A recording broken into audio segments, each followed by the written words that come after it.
La diplomatie par le tweet, sérieusement. La rentrée est rude, hein, mais vraiment, très belle année à chacune et chacun d'entre vous. 2020, combative, joyeuse. Le 9, non mais là je vais parler d'international, mais le 9, tout le monde dans la rue, absolument tout le monde dans la rue pour une grosse mobilisation contre le gouvernement et son projet inique sur les retraites. C'est parti ?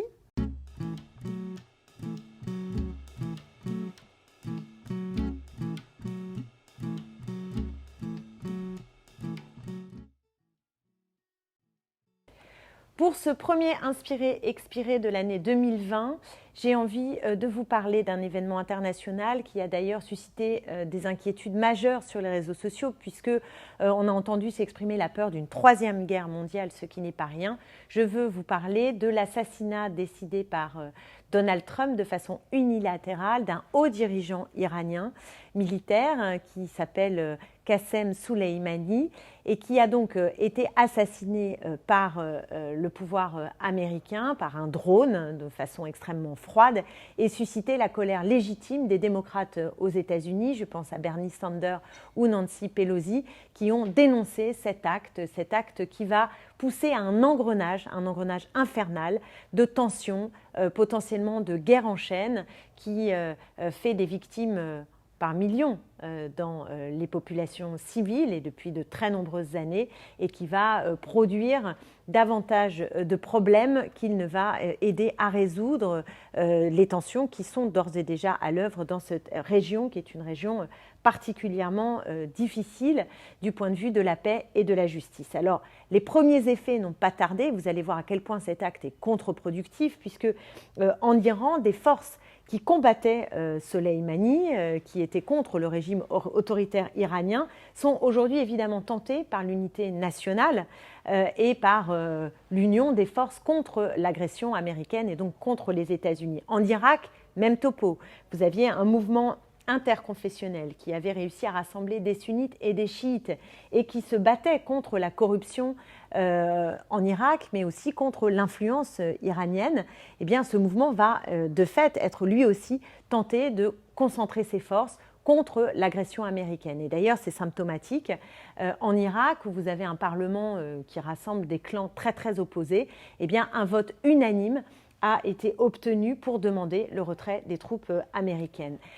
Il faut le dire haut et fort et le dénoncer haut et fort. Trump s'est mis en dehors du droit international et son acte est tout simplement inacceptable. Il est inacceptable parce qu'il alimente des tensions, un engrenage de violence et de guerre qui ne peut produire in fine que davantage de victimes du côté des populations civiles, davantage de tensions, alimentant aussi tout ce qui fait le miel des fondamentalistes, des djihadistes, puisque la misère et la guerre, le ressentiment et l'humiliation sont à l'évidence des carburants pour le fondamentaliste et les djihadistes. On a tous en tête le point de départ parce que évidemment cette agression elle vient de loin, d'une série en fait de prises de position qui ont entraîné les uns les autres dans des logiques qui sont des logiques incohérentes et guerrières.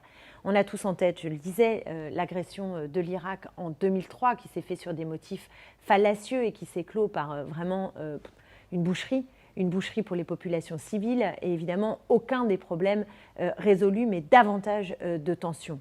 On se souvient aussi qu'en 2001, l'entrée en guerre en Afghanistan n'a cessé de se déchaîner contre les populations civiles, mais aussi de contribuer à l'instabilité structurelle de cette région. Je pense également à la Libye, dont le bilan est aussi terriblement lourd et pour lequel la main de Nicolas Sarkozy y est pour quelque chose, puisque là aussi, l'intervention incohérente n'a pas permis de sortir la région de l'état de poudrière dans laquelle maintenant il se situe. Donc on a différents fronts qui sont aujourd'hui à vif et aucune solution internationale ne semble se dégager puisqu'on voit au contraire un impérialisme se développer, voire s'opposer entre certaines forces, grandes forces à l'échelle internationale et les logiques parfois aussi internes, parce qu'il ne faut pas oublier que Donald Trump, comme Poutine en Russie, se déchaîne sur la scène internationale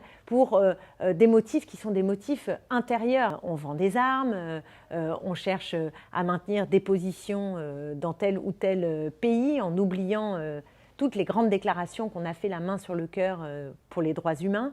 Et tout cela, évidemment, alimente un climat qui est un climat délétère et particulièrement dangereux. Et ce qu'on a oublié, ce qu'on n'a pas réussi par un aveuglement impérialiste à nourrir, c'est le projet porté par l'ONU, c'est-à-dire un projet de règlement des conflits par le droit, de recherche de la paix par une logique de respect des souverainetés et aussi par cette idée que la justice était un moteur qui permettait de favoriser la paix, alors que toute logique de guerre nous entraîne vers des situations toujours plus conflictuelles et toujours plus dangereuses et meurtrières.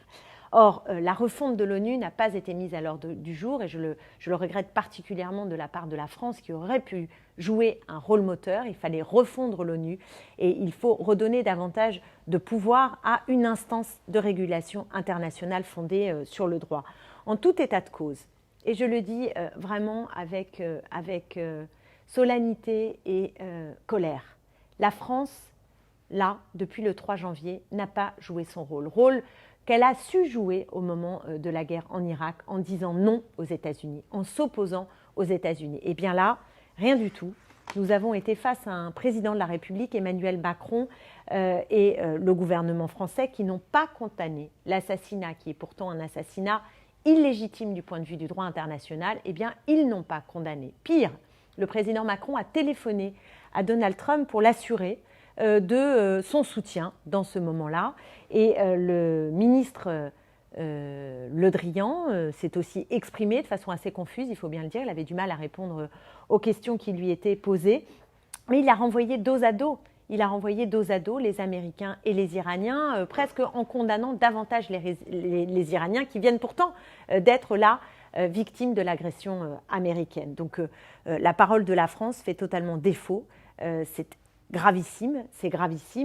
Et je pense que l'évocation par le ministre Le Drian d'un terme pudique, puisqu'il appelle à la retenue, est totalement en dessous de tout par rapport à la dangerosité du moment que nous traversons. C'est quand même assez fascinant de voir à quel point Emmanuel Macron est devenu le laquais des États-Unis, alors que nous demandons depuis fort longtemps maintenant la sortie de l'OTAN parce que nous ne pouvons plus être des alliés des Américains et nous devons retrouver notre pleine souveraineté, notre liberté de parole, notre liberté d'intervention qui ne peut pas être simplement de suivre les tentatives guerrières impérialistes des États-Unis. C'est pourquoi j'appelle le gouvernement français à condamner fermement l'agression américaine. Et je veux dire que condamner fermement les États-Unis, ce n'est évidemment pas donner un blanc-seing à l'Iran.